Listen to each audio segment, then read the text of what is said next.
The 2025 Formula One season is just around the corner, and the excitement is at an all-time high. With 4 teams taking multiple wins last year and the grid expected to be even closer this season, we could be in for the most unpredictable F1 season in over a decade. But amidst all the hype, one team seems to be flying under the radar: Red Bull. After dominating the sport for the first 2 years of the ground effect regulations, they came under immense pressure last season as McLaren and Ferrari made huge strides with their car development. Heading into preseason testing, many expected Red Bull to respond with a strong showing.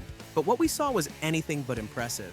Reliability issues, strange run plans, and a car that failed the vibe test have left everyone wondering, where does Red Bull really stand in the competitive order? And what do they have to lose this season? In this video, we'll dive deep into Red Bull's preseason struggles, analyze their technical challenges, and explore whether Max Verstappen's championship reign is in jeopardy. Stick around till the end because we've got some shocking revelations about Red Bull's outdated technology and how it could cost them dearly in 2025. Let's get started. When the lights went out at preseason testing, all eyes were on Red Bull. After all, this is the team that has dominated F1 for the past 2 years, but what we saw was far from reassuring. Max Verstappen, the reigning world champion, didn't even complete a full race simulate. His new teammate, Liam Lawson, was over a second slower per lap compared to McLaren's Lando Norris. Was Red Bull holding back performance, or is there something seriously wrong with their car? The lap times weren't the only concern. The car itself seemed to lack balance, with drivers complaining about a lack of front and rear grip. At one point, Verstappen even spun in turn 1.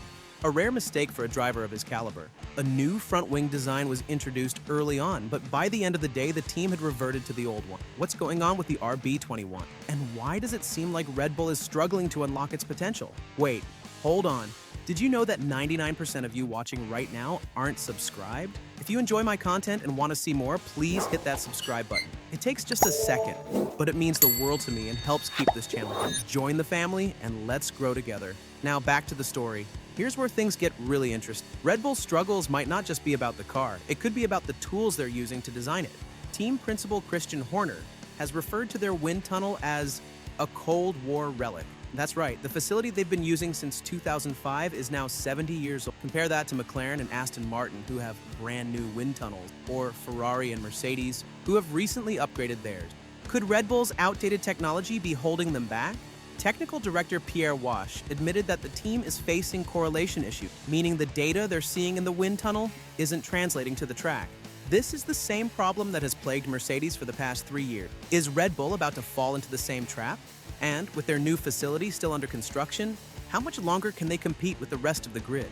Before we dive deeper into Red Bull's technical challenges, let's take a moment to talk about what's at stake this season. Max Verstappen is on the verge of matching Michael Schumacher's record of 5 consecutive F1 titles. But if Red Bull's struggles continue, that dream could be in serious jeopardy. So, what's the team's plan to turn things around? And can they fix their issues before the first race in Melbourne? Stick around, because we're about to break it all down. Let's start with the car itself. According to Pierre Wash, the RB21 is around 3 to 4 tenths of a second per lap faster than the final iteration of the RB20 from last season. But here's the catch. That performance gain hasn't been reflected on the track. During testing, the car looked unbalanced and unpredictable, with drivers struggling to find consistency. One of the key issues seems to be the disconnect between the front and rear balance. This is a problem that has affected several teams during the ground effect era, including Mercedes and Ferrari.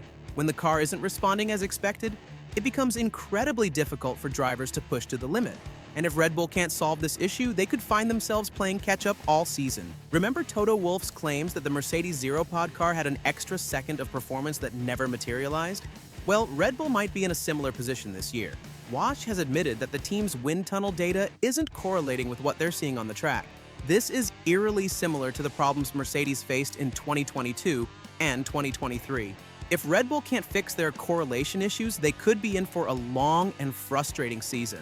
And with McLaren and Ferrari looking stronger than ever, the pressure is on. Can Red Bull turn things around, or are we about to see the end of their dominance? Here's another twist. If Red Bull finds themselves too far behind, they might decide that it's not worth wasting their budget on this final season of the current regulation. With major rule changes coming in 2026, some teams might choose to focus their resources on the future rather than the present. Could Red Bull be one of them? And if so, what would that mean for Max Verstappen's championship hopes? So, where does Red Bull stand heading into the 2025 season? The truth is, no one really knows. Their preseason testing performance was far from convincing, and their technical challenges are a cause for concern. But if there's one thing we've learned from Red Bull over the years, it's that they're a team that thrives under pressure. Will they be able to fix their issues and continue their dominance? Or is this the beginning of the end for the Verstappen era? Let us know your thoughts in the comments below. And if you enjoyed this video, don't forget to like, subscribe, and hit that notification bell so you don't miss any of our upcoming F1 content. Thanks for watching, and we'll see you in Melbourne for what promises to be one of the most exciting seasons in F1 history. Drive safe and bye for now.